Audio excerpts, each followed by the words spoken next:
Bienvenue dans votre émission Kendeya sur la chaîne Ked Info.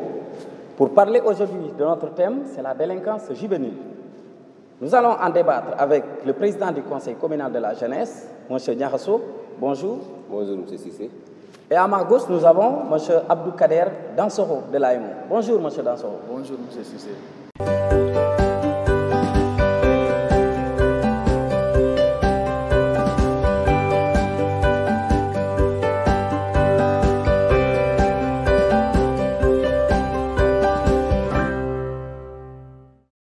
Cette émission est accompagnée par le projet DAMCAM, Ma Voix, Ma Santé.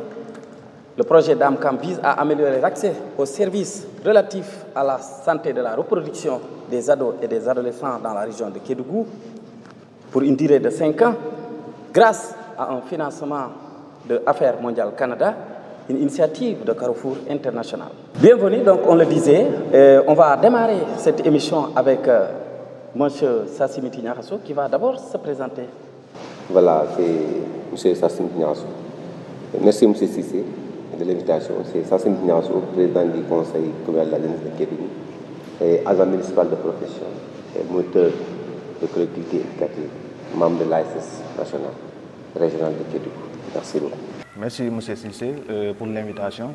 C'est Abdelkader Dansoro, éducateur spécialisé de profession et au niveau de l'AEMO de Kédougou.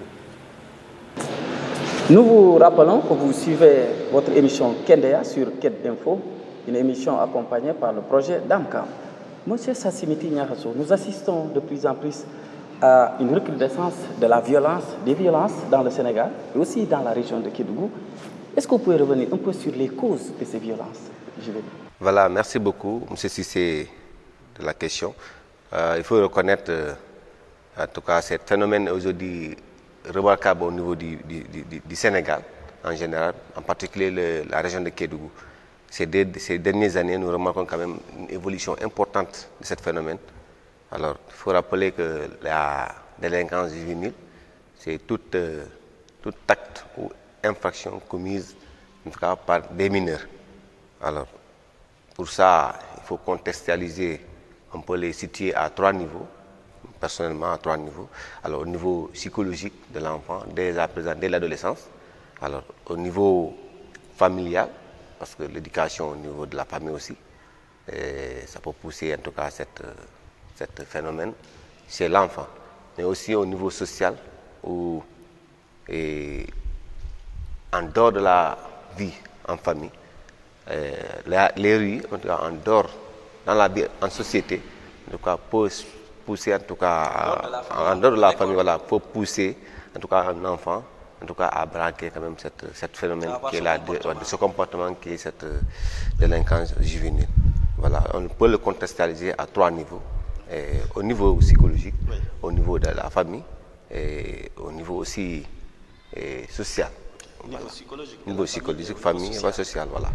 Merci, donc on va revenir après pour nous parler de ces 3 niveaux, mais nous allons nous tourner en tout cas à gauche pour essayer de discuter un peu avec notre frère. Monsieur Kader, c'est quoi l'AEMO? On entend parler souvent de AEMO. C'est quoi AEMO? Est-ce que vous pouvez nous donner la définition de l'AEMO? Voilà. L'AEMO est un service spécialisé du ministère de la Justice, bon, je veux dire, qui dépend d'une direction qui s'appelle la direction de l'éducation civile et de la protection sociale, qui est le bras technique du ministère de la Justice dans les questions de prise en charge des enfants en conflit avec la loi et en difficulté et en danger. Donc c'est sur le plan judiciaire? Sur le plan judiciaire, mais également sur le plan social. Bon, c'est un service extérieur de la DSPS, la direction de l'éducation civile et de la protection sociale, qui est chargé de prendre en charge les questions sociales et techniques relatives aux enfants et aux familles. Donc ça veut dire que ici c'est les missions de l'AEMO a diverses missions. Quelles sont ces missions? Voilà, la mission fondamentale de l'AEMO d'abord c'est la protection des droits de l'enfant. La protection des droits mais de aussi la protection des droits de l'enfant, mais aussi la prévention contre la déviance et la délinquance. Donc c'est pour lutter contre la délinquance. Nous allons parler d'ailleurs de ces délinquances avec vous. Et Monsieur Dansokho, est-ce que vous pouvez un peu nous parler des causes de cette délinquance juvénile? Voilà, la délinquance juvénile d'abord, pour définir, qu'est-ce que la délinquance juvénile? La délinquance juvénile peut être définie comme l'ensemble des actes de déviance punis par la loi. Donc on peut dire que tout acte de délinquance est déviance, mais toute déviance n'est pas délinquance. Donc de là, nous pouvons partir pour dire que ce phénomène prend de plus en plus d'ampleur au niveau national, mais aussi au niveau régional. Donc, et c'est lié à plusieurs phénomènes. D'abord, comme l'a si bien dit mon co-débatteur, c'est d'abord psychologique. Ensuite, le milieu aussi. Mais enfin, maintenant, les conditions sociales. Toutes ces questions-là qui définissent la prépondérance de ce phénomène-là au niveau national, mais aussi dans des régions. Donc nous allons toujours continuer avec vous avant de revenir avec M. Niakhasso. Les mariages précoces le plus souvent, quelles sont les conséquences en tout cas de ces mariages d'enfants, surtout au niveau de la délinquance? Parce que parfois ça cause aussi, vous avez dit, sur le plan social, la délinquance juvénile. Voilà, les mariages d'enfants, d'abord quand on parle de mariage d'enfants, c'est le fait de donner en mariage une fille qui n'a pas l'âge de se marier. Donc, et l'âge requis pour le mariage au Sénégal, je dis qu'à partir de 16 ans, avec l'autorisation parentale. Donc, quand une fille a 16 ans, elle accepte de se marier et les parents donnent l'autorisation de se marier. Ce mariage pour ne pas être considéré comme un mariage d'enfant. Si le mariage maintenant n'est pas consommé, parce que ça a été encadré. Mais le mariage précoce, c'est le fait de marier une fille qui n'a pas encore 16 ans. Donc cela peut avoir plusieurs conséquences. 18 ans 16 ans, parce que c'est le code de la famille qui encadre le mariage au Sénégal. Et le code de la famille dit qu'une fille peut se marier à l'âge de 16 ans avec l'autorisation des parents. Pour le jeune garçon, il peut se marier à partir de 18 ans. N'est-ce pas? Donc au-delà de cet âge-là, en dessous de cet âge-là, donc si l'enfant est donné en mariage, on peut considérer que ce mariage est un mariage précoce. Et cela peut avoir plusieurs conséquences. Ce qui est d'abord à l'origine de beaucoup de phénomènes, à savoir l'abandon scolaire, le décrochage scolaire, d'abord qui est un phénomène même qui peut nous mener à la délinquance. Mais ensuite, les accouchements précoces aussi. Donc tous ces phénomènes-là, parce qu'une fille qui n'a pas l'âge de se marier, si elle contracte une grossesse, donc cela peut avoir des conséquences sanitaires sur sa reproduction, mais aussi sur la croissance aussi de l'enfant. Mais ça peut même jouer aussi psychologiquement sur sa mentalité. Donc tous ces phénomènes sont à mettre dans un sac pour pouvoir définir le contexte. Merci. Nous reviendrons sur tout de suite les conséquences. M. Dansokho, nous rappelons que cette émission Kendeya est accompagnée par le projet Damcam, Ma Voix, Ma Santé. Et là, nous allons nous tourner du côté de Sassimiti Niakhasso. Monsieur Niakhasso, la fréquence de la délinquance juvénile, nous remarquons de plus en plus, elle prend de l'ampleur. Quelles sont les conséquences de ce phénomène? Merci beaucoup, M. Cissé. D'abord, le rapport, en tout cas des causes, est automatiquement relevé au niveau des conséquences. Dans les causes, j'ai dit, on peut les classifier en 3 facteurs, à savoir les facteurs psychologiques.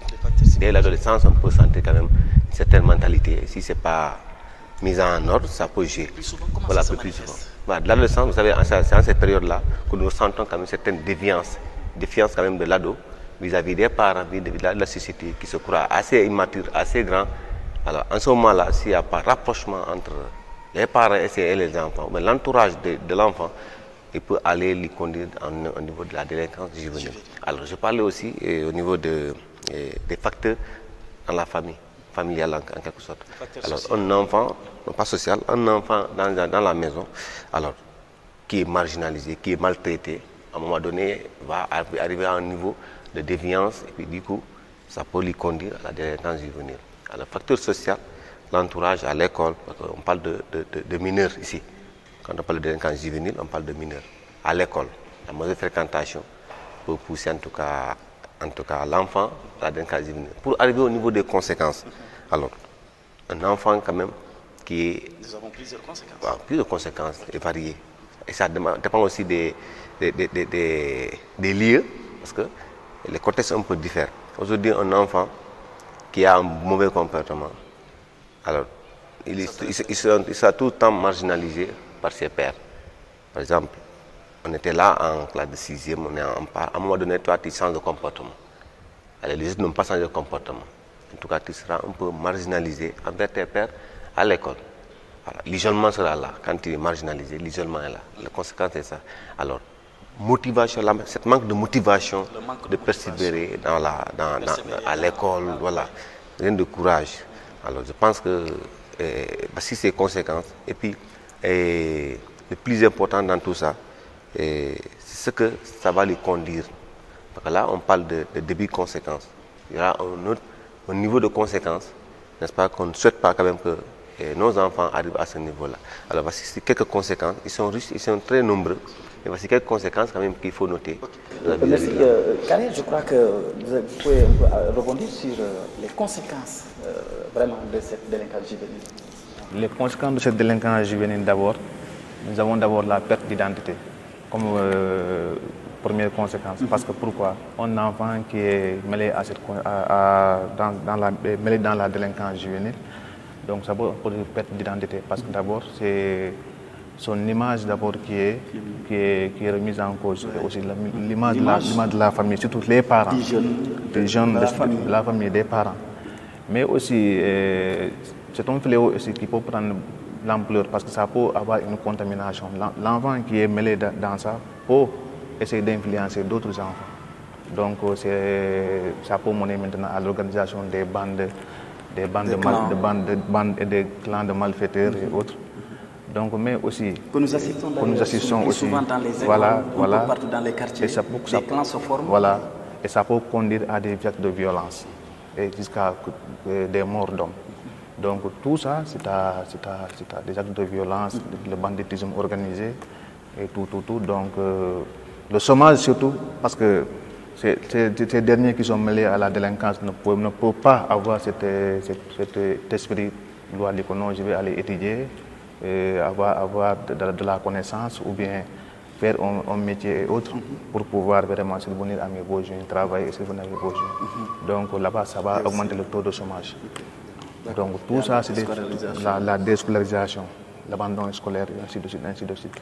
Mais surtout la violence qui est surtout le noyau même de ces conséquences. Parce que qui vous parle de délinquance parle de violence.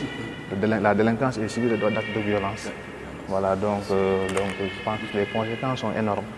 Mais on peut essayer d'énumérer ces conséquences comme les plus visibles. Merci. Vous suivez toujours sur Ken Info l'émission Kendeya qui parle de la délinquance juvénile. Et pour celle-ci, nous allons interroger Kader Dansokho de l'AMO, le rôle de l'éducateur spécialisé dans la délinquance juvénile, surtout à Kédougou. Bon, pour parler de ce thème-là aussi relatif au rôle de l'éducateur spécialisé, il faut savoir que l'éducateur spécialisé est un professionnel dans les questions sociales et judiciaires aussi, relatives à la prise en charge des enfants, n'est-ce pas? Donc, mais il joue un rôle fondamental de régulateur social parce que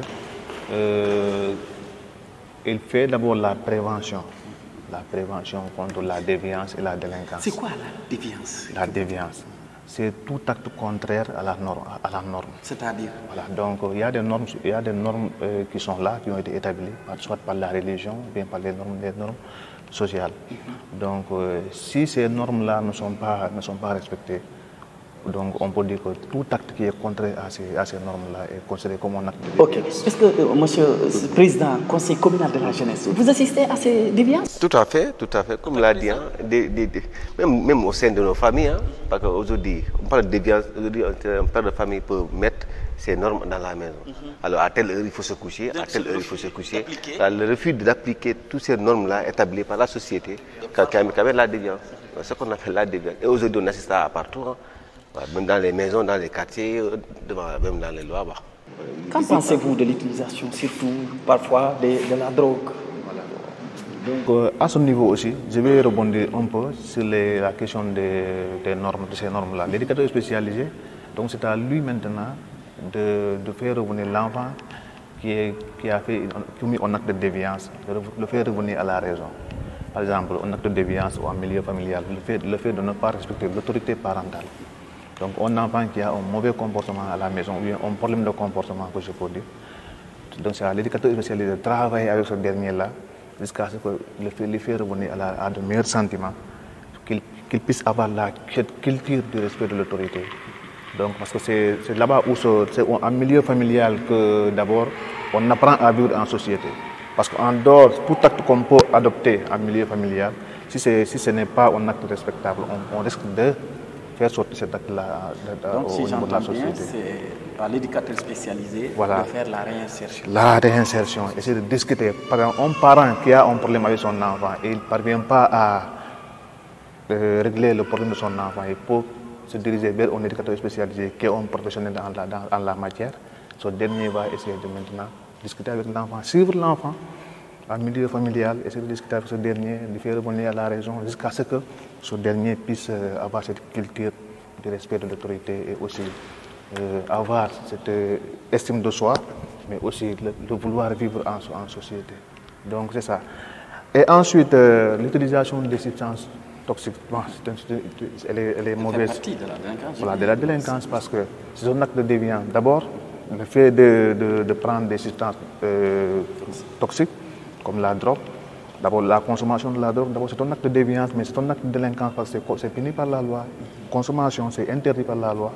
Donc, il vous arrive parfois des cas de plaider pour ces enfants ou de les accompagner au tribunal? Oui, bon, les enfants en général, parce que les enfants qui sont dans ce milieu-là, on essaie de les accompagner aussi, surtout pour les faire quitter, les faire abandonner cette pratique, les faire quitter ce milieu-là, parce que qui parle de l'utilisation de la drogue, ça veut dire que ce dernier est en dehors de la société, parce que qu'est-ce qui l'a poussé à se lancer dans cette pratique-là? Donc il y a un problème. On essaie de creuser jusqu'à trouver les vraies raisons de ce problème-là et essayer de résoudre ça. Mais ça nous arrive parfois de rencontrer ces cas, les enfants qui sont mêlés à la consommation de la drogue, à l'alcoolisme et autres.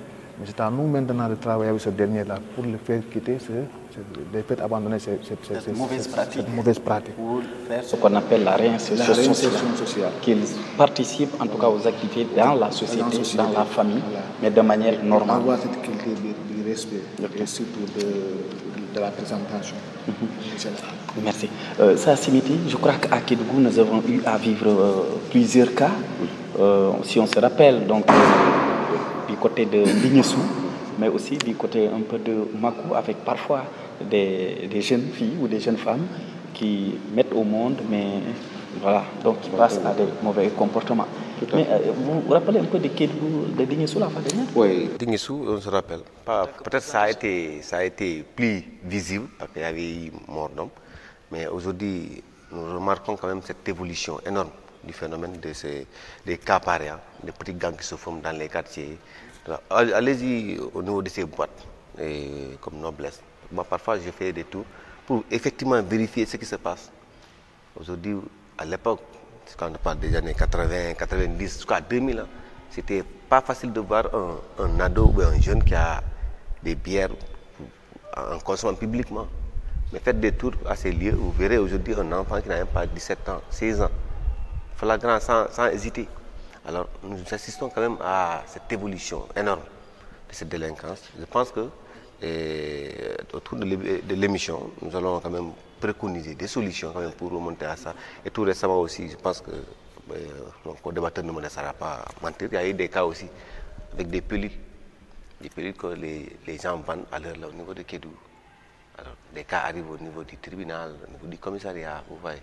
Aujourd'hui, il faut que tout le monde s'y met quand même pour remonter, pour parvenir à surmonter ce phénomène au niveau de Kédougou. Ça demande quand même l'implication de tout le monde. L'implication de tout le monde. Dans cette émission Kendeya, donc sur Ked Info, la chaîne Ked Info, et tout simplement accompagné par le projet Damkam, Ma Voix, Ma Santé, nous allons demander à M.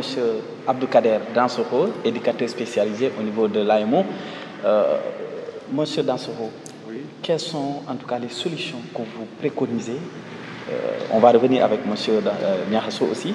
Mais vous, en tant qu'éducateur spécialisé, vous avez des solutions à préconiser pour mettre fin à ce... Voilà, la première solution, comme toutes les autres solutions, c'est d'abord la sensibilisation. D'abord, le phénomène de la délinquance, on doit combattre d'abord ce phénomène au niveau en milieu familial. D'abord, sensibiliser les parents, d'abord, de veiller sur leurs enfants. Parce que avant que l'éducateur spécialisé puisse intervenir sur le cas d'un enfant, je pense que il est plus approprié aux parents d'agir, connaître son enfant, essayer de le mettre sur le droit chemin. Mais un parent qui a démissionné dans l'éducation de ses enfants, donc je pense qu'il y a problème. Il peut y avoir problème. Donc c'est à ce niveau d'abord sensibiliser les parents d'abord, mais aussi faire la promotion de l'éducation surtout. Parce que quand un enfant étudie en milieu scolaire, je pense qu'il y a beaucoup de choses qu'il apprend du jour au jour. Donc il y a certaines choses qu'il a dans sa tête. Donc il faut abandonner. Surtout encadrer surtout les adolescents parce que ils traversent une période, donc la période d'adolescence, qui est une période de crise.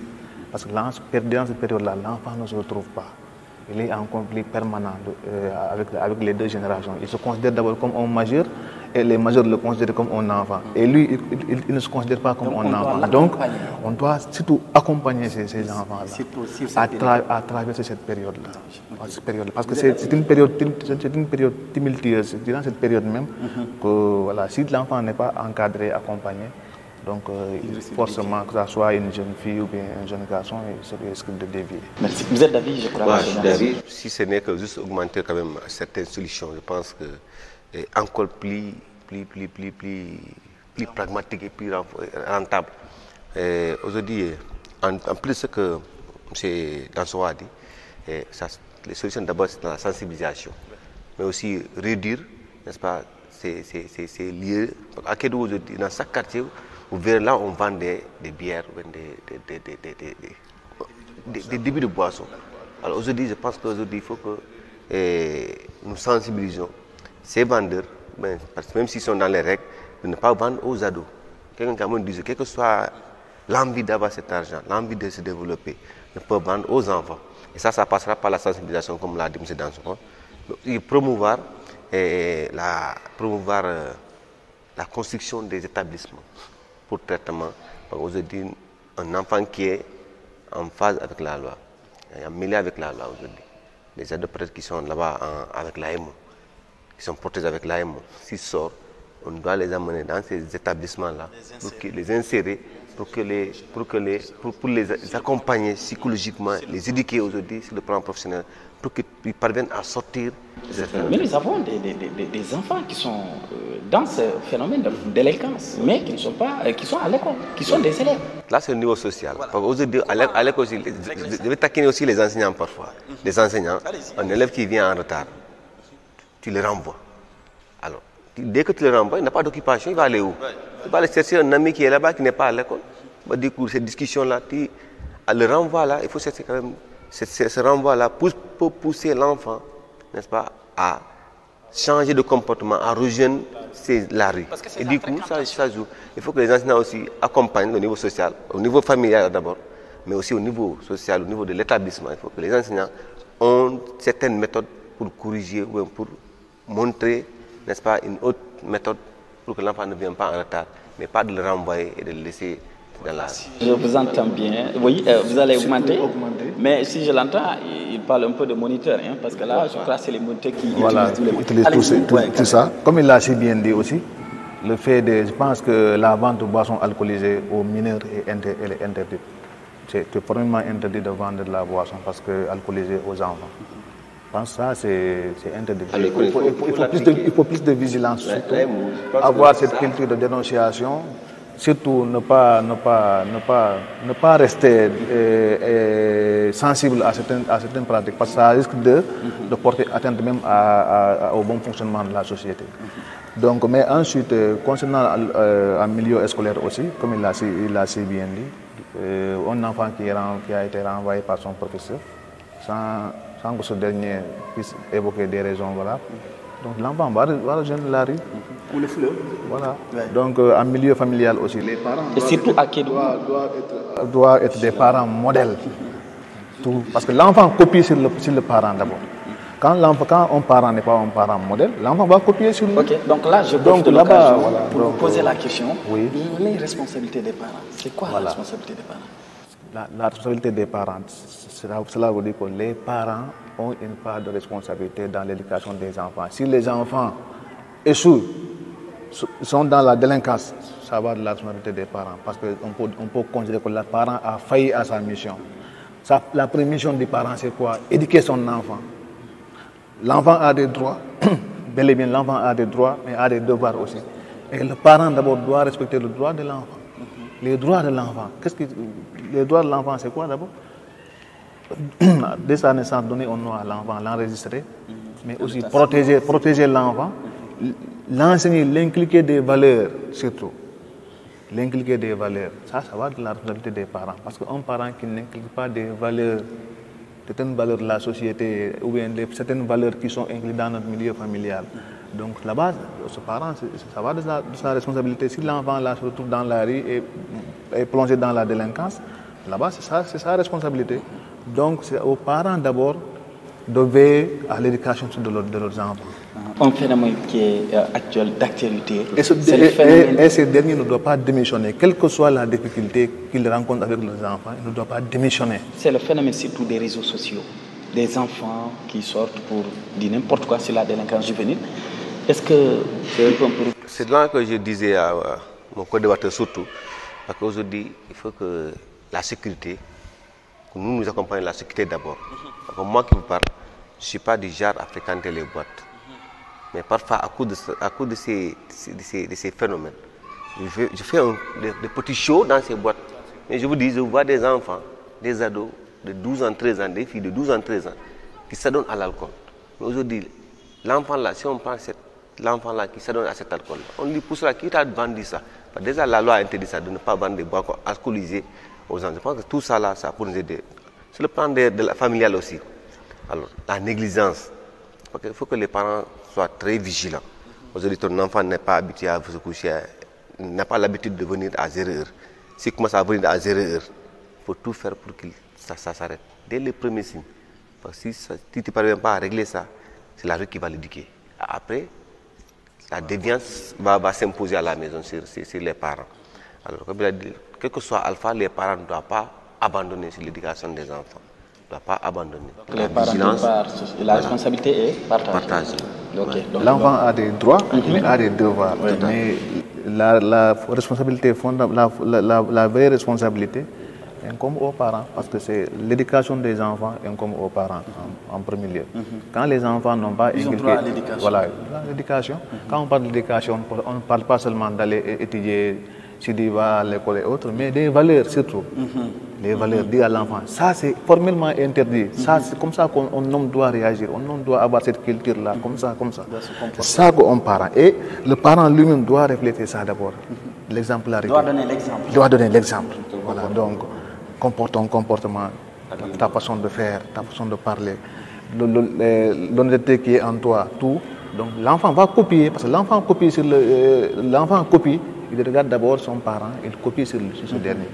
Et si ce dernier n'est pas exemplaire, donc je pense que l'enfant va avoir une déviance. Va adopter également le même comportement, et c'est ce qu'on peut dire que c'est un acte de déviance. Voilà, donc c'est ça. Les responsabilités, surtout, sont envers les parents. Il faut dire que vous suivez votre émission Kendeya sur la chaîne Ked Info, une émission accompagnée par le projet Damkam, Ma Voix, Ma Santé. Et nous allons revenir sur les derniers mots de nos invités. Monsieur Sassimiti Nyahasso, en tant que président du Conseil communal de la jeunesse de Kédougou, est-ce que vous avez un message à l'endroit de la jeunesse de Kédougou sur le thème de la délinquance juvénile? Merci beaucoup, M. Cissé. Mon dernier mot ne sera pas particulièrement à la jeunesse, mais à la population de Kédougou. Parce que, comme je l'ai dit à l'entente de mes propos, ce phénomène est en train de prendre de l'ampleur au niveau de Kédougou. Les pilules qui se vendent de gauche à droite, les enfants qui s'adonnent à des combats de rue, des boîtes qui sont remplies par des ados. Je pense que ça doit être un combat de tout le monde, et l'État, et les parents, mais aussi et des personnes de bonne volonté. Par exemple, nous, dans notre quartier, au quartier mosquée, il y avait des combats qui se faisaient au quartier mosquée. Mais nous, jeunes dans le quartier, on s'est réunis pour dire, arrête, s'il doit y avoir un mot d'homme, ça ne doit pas être ici au quartier mosquée. Alors, nous lançons quand même ces actes d'organisation, de s'organiser au niveau des quartiers, pour que si ces ados commencent à faire des actions pareilles, que ces gens-là sortent comme des sentinelles pour les sensibiliser d'abord au cas, si la sensibilisation ne passe pas, pour passer par la voie normale, attraper les enfants, après la sécurité, ils vont gérer ça. Et au niveau des parents aussi, pour quand même réussir ça, il faut que chaque parent prenne ses responsabilités. Je pense que si on prend nos responsabilités, les parents aussi prennent leurs responsabilités, je pense que nous verrons quand même ce changement, en tout cas, de ce phénomène au niveau de Kédougou. Du côté de l'État, mon dernier mot du côté de l'État, je l'ai dit, c'est renforcer en tout cas, promouvoir des centres de formation. Par exemple, les enfants qui sont déjà dans ce milieu, pour les insérer et les éduquer, n'est-ce pas? Promouvoir ces centres au niveau de Kédougou, n'est-ce pas? Et sensibiliser surtout les vendeurs de boissons alcoolisées aux mineurs. Il faut que ça cesse. Merci beaucoup, monsieur. Je vous reviendrai. Monsieur Kader, je crois qu'il a touché du doigt, en tout cas, l'un des moyens de sensibilisation pour vraiment parer à ce phénomène. Qu'est-ce que vous pouvez rajouter sur les solutions? Ce qu'on peut rajouter comme dernier mot, d'abord le message que nous avons à lancer, d'abord à la population de manière générale, surtout particulièrement à la jeunesse, mais aussi aux autorités administratives. Donc c'est un phénomène qui prend de plus en plus l'ampleur et il faut vraiment agir pour essayer de diminuer la progression de ce phénomène. Comme il l'a si bien dit, le fait de vendre la boisson alcoolisée aux enfants, il faut essayer de mettre terme à ça. Aussi, fermer surtout l'accès de certains lieux aux adolescents parce que ça va les pervertir davantage. Donc surtout les parents aussi doivent avoir cette culture, comme c'était cette responsabilité d'éduquer leurs enfants, ne pas démissionner, mais aussi de leur inculquer des valeurs. Et les autorités de retour également doivent essayer de voir la politique d'insertion surtout des enfants et des jeunes par la création de centres de réinsertion, et centres de formation et autres. Donc tout ça, les activités doivent être coordonnées parce qu'on dit que pour lutter contre un phénomène, on ne peut pas se mettre du jour au lendemain pour décréter qu'on va lutter contre ça sans autant poser des actes forts. Donc ces actes-là doivent être posés jour au jour pour que vraiment la situation puisse se rétablir et avoir la position normale. Donc c'est ça. Merci, ça a été un réel plaisir de recevoir M. Sassimiti Niakhasso. Il est le président du conseil communal de la jeunesse de Kédougou pour débattre sur ce thème de la délinquance juvénile. Merci aussi à M. Kader Dansoro, qui est éducateur spécialisé à l'AEMO de Kédougou. Nous avons eu à débattre sur la délinquance juvénile. Une émission qui a été accompagnée par le projet Dame Cam, Ma Voix, Ma Santé. Portez-vous bien.